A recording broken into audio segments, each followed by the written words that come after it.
Now, in the morning, she needs to eat, but it's so cold she can't move her legs. Her spring-loaded tongue, however, still works. With her body temperature still only 5 degrees Celsius, the chameleon becomes more mobile and climbs up to bask in the sun. She is pregnant, and soon her temperature reaches 20 degrees Celsius, which gives her the energy she needs to give birth.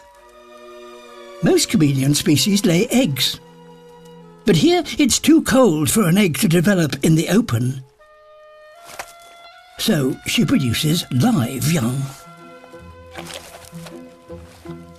It takes just an hour for her to give birth to 6 baby chameleons. One of the advantages of life on the frozen peaks is that there are fewer predators here and less competition for food.